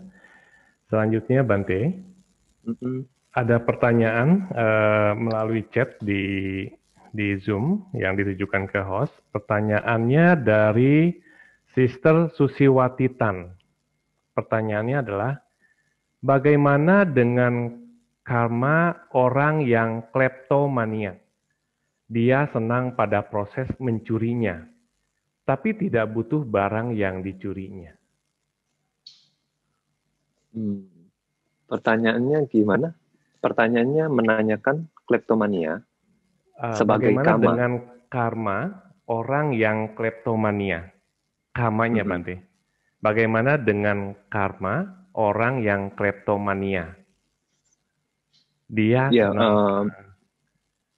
yang Bante pahami dari pertanyaan ini adalah mungkin apakah karma ini karma baik atau karma buruk begitu ya, atau karma ini apakah karma yang berat atau karma yang ringan mungkin ya. Mungkin Seperti Bante itu. pertanyaannya belum lengkap ya Bante. Iya. Kalau memang seperti itu ya, mengambil milik orang lain ya, ini adalah namanya loka waja. Loka waja itu adalah, waja adalah kesalahan. Loka itu adalah dunia ya. Jadi meskipun kalau kita melakukan loka waja atau mengambil milik orang lain, pasti itu akusala kama. Mungkin supaya jelas ya, Bante menjelaskan yang kontrasnya, yaitu panyati wajah. Panyati wajah misalnya di sila kebikuan, biku tidak boleh merusak tanaman atau menggali tanah, gitu, ya, merusak tanaman. Nah, sebetulnya merusak tanaman itu bukanlah sebuah kesalahan. Ya. Cuma di India berpikir bahwa tanaman itu memiliki kehidupan.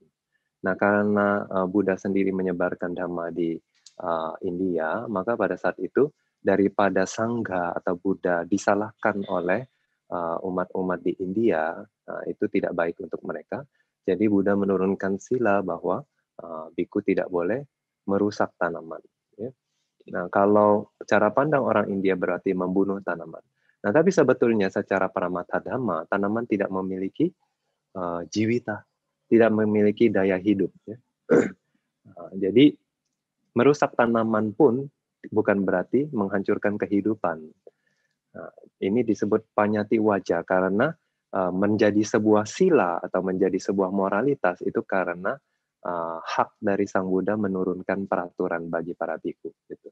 Nah, sedangkan loka wajah, apakah Buddha turunkan atau tidak turunkan, apakah Buddha ada atau tidak ada di dunia ini, ya, yang disebut sebagai loka wajah itu adalah akusala kama. Ya, misalnya pembunuhan. Di manapun pembunuhan, kapanpun pembunuhan, apakah ada Buddha atau tidak, itu akan menghasilkan akusala kama. Nah, maka Bante kurang tahu prosesnya sebagai kleptomania ya. Apakah dia sadar pada saat mengambil atau tidak? Nah, yang penting adalah cetananya ya, karena Buddha bilang ya, cetanahang bikawe kamang wadami. Yang saya sebut sebagai kama adalah cetana para biku. Ya. Jadi kama itu adalah cetana. Jadi misalnya waktu kita jalan-jalan, kita sambil ngobrol, kita tidak sadar kita meminjak siput dan dia mati karena kita pijak. Karena tidak ada cetana, tidak ada kehendak atau niat membunuh, maka itu tidak jadi kama buruk. Nah, jadi dalam kasus kleptomania, kalau dia tidak sadar pada saat mengambil, ya, mungkin tidak ada cetana, atau hanya karena gatel ya. Bante pernah dengar katanya seperti kalau nggak ngambil tuh nggak puas begitu. Padahal bukannya pingin barang itu, gitu. Tapi itu seperti nandi, ya. Itu seperti self-esteem, ya, self-recognize, ya. Dia seperti lebih menghargai dirinya sendiri kalau dia tuh berhasil melakukan itu. Dia berhasil mengambil. Nah, dia lebih mungkin bangga atau lebih merasa puas, lebih merasa eksis. Level eksistensinya itu mungkin naik gitu. Jadi dia tuh merasa puas dengan hanya mengambil milik orang lain gitu loh. Nah, ini biasanya ya lobaditi ya, citanya itu ya, keserakahan karena pandangan salah, atau bisa juga lobahamana karena dia merasa superior daripada orang lain gitu dengan bisa mengambil barang seperti itu. Nah, tapi kalau dia tidak sadar, Bante rasa itu tidak ada cetananya ya. Nah, kalau dia tidak sadar berarti kamanya tidak berat. Tapi kalau dia sadar, itu kamanya bisa berat. Tergantung barang siapa atau kualitas batin orang yang dia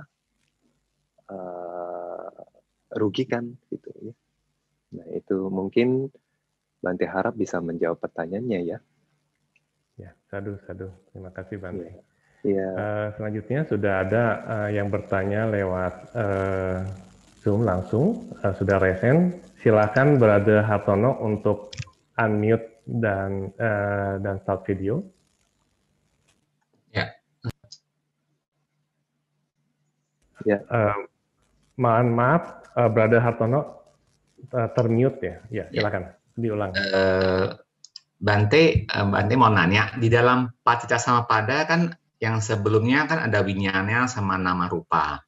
Lalu muncul 6 six sense itu kan pengertian kita udah di dalam batin, janin. Lalu timbul fasa kan berarti bahinnya lahir udah melihat jadi ada kontak wedana. Nah, lalu terakhir kali jadi jati lagi di atas. Jadi agak bingung berarti. Jadi sebenarnya yang lahirnya di mana? Kan bukannya udah ada six sense, ada nama rupa kan janin udah lahir. Jadi ada jati lagi di atas. Nah, itu yang pengertiannya berarti di mana? Terus sama sebenarnya yang mana yang past life, bagian yang past life, mana yang present life sebenarnya di Samappada itu, Bante? Ya, jadi yang awija sampai ke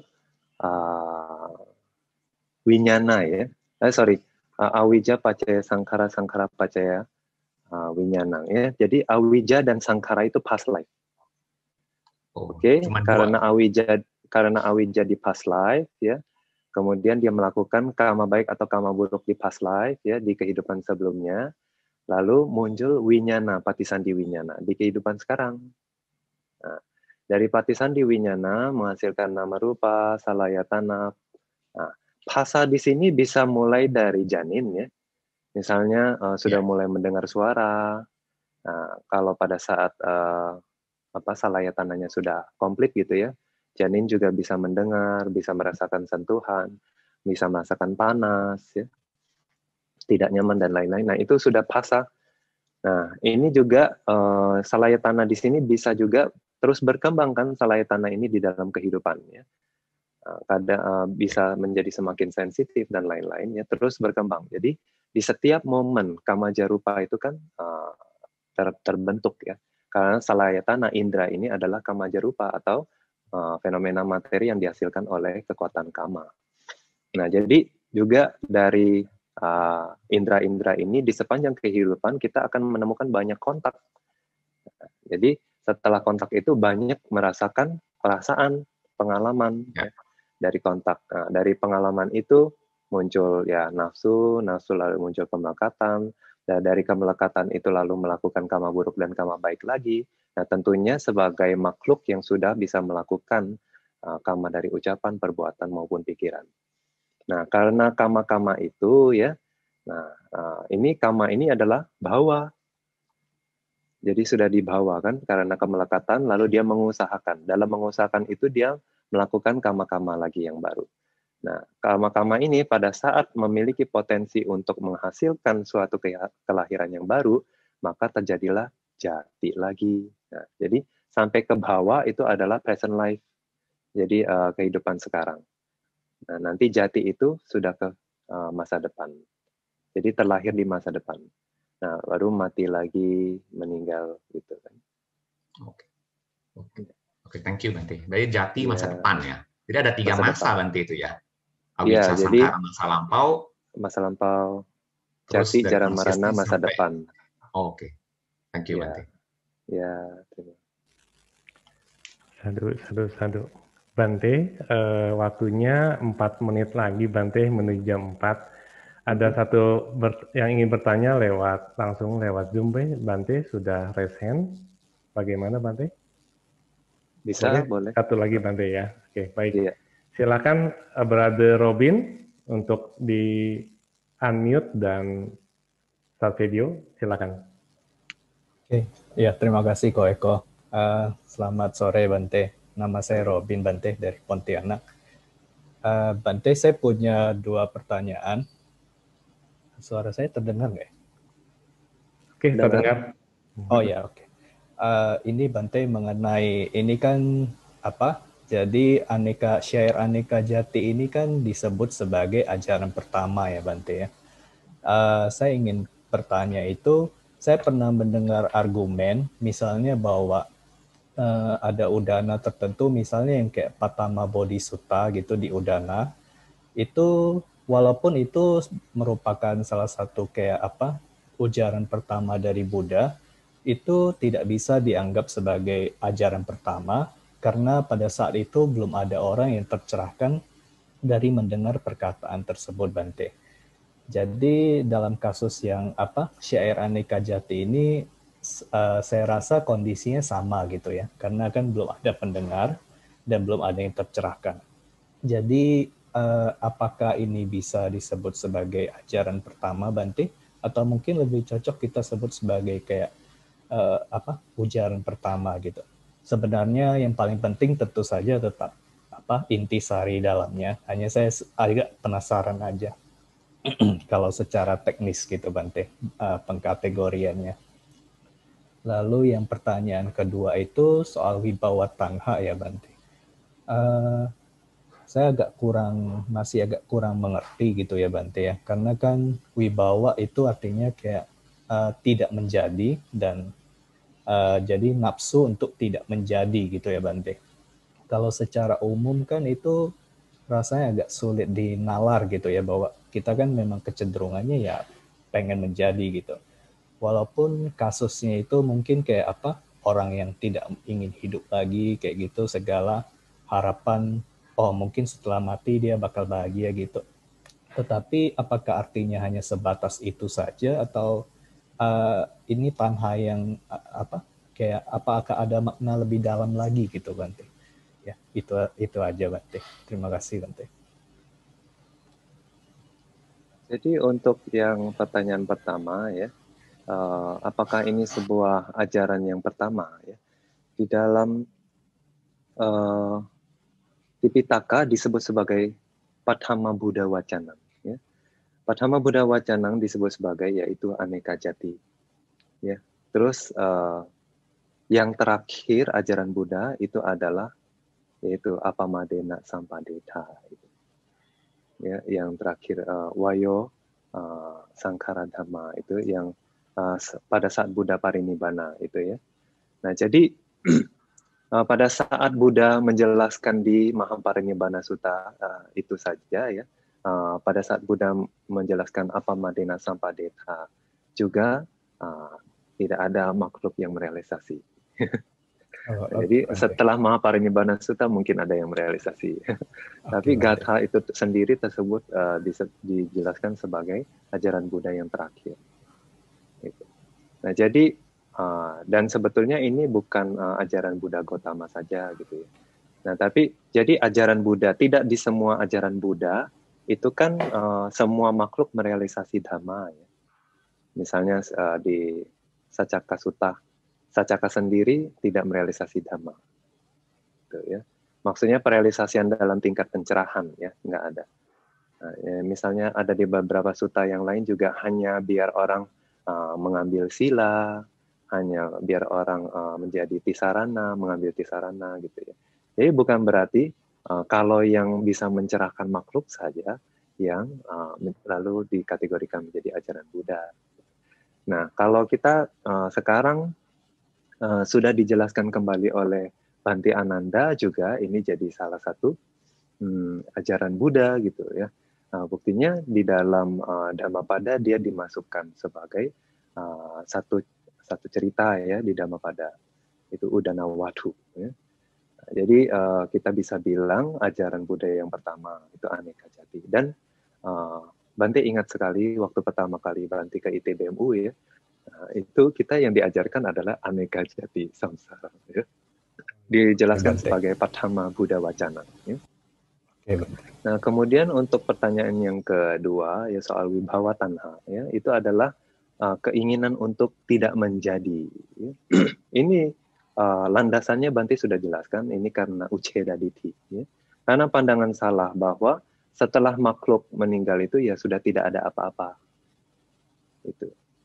Nah, orang yang berpikiran demikian ya, berpikir bahwa kehidupan ini hanya ada kehidupan ini saja.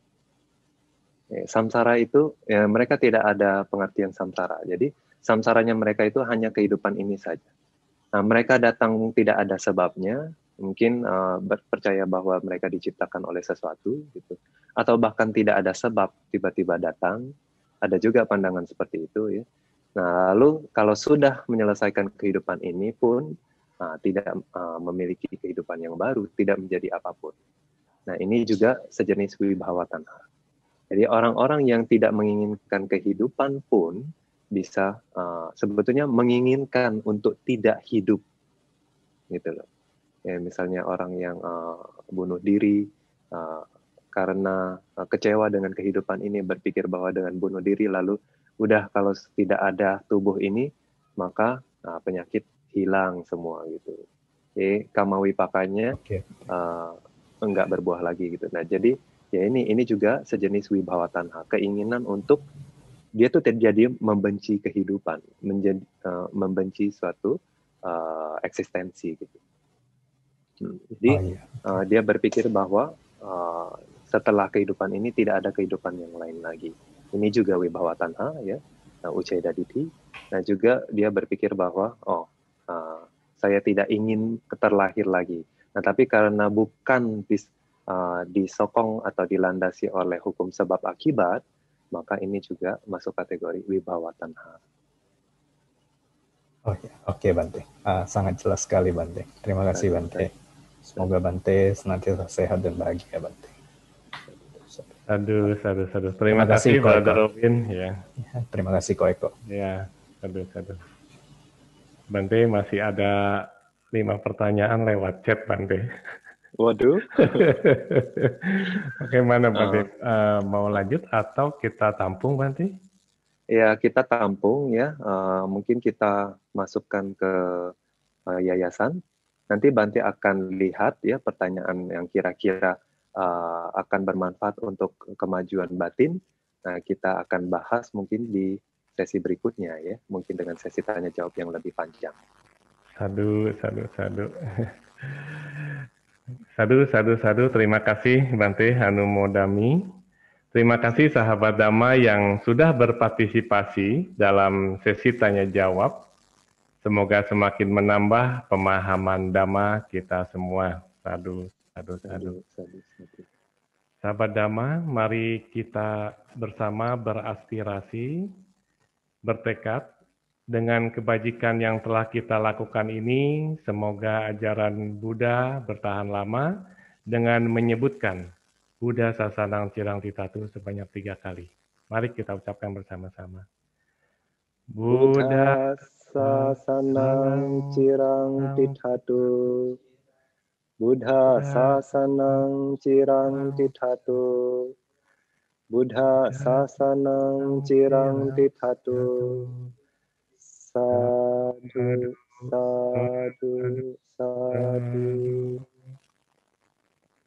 Anumodami Bante atas Dhamma yang telah dibabarkan. Semoga Bante selalu bahagia, sehat, panjang usia, dapat terus membabarkan Dhamma dan membimbing kami agar kami semua maju dalam Dhamma. Semoga kebajikan yang telah kami lakukan pada hari ini, yaitu mengambil 5 sila, mendengarkan Dhamma, melakukan pelimpahan jasa, menjadi sebab yang baik untuk mengkondisikan penghancuran kekotoran batin, dan menjadi sebab yang baik mengkondisikan pencapaian nibbana. Sadu.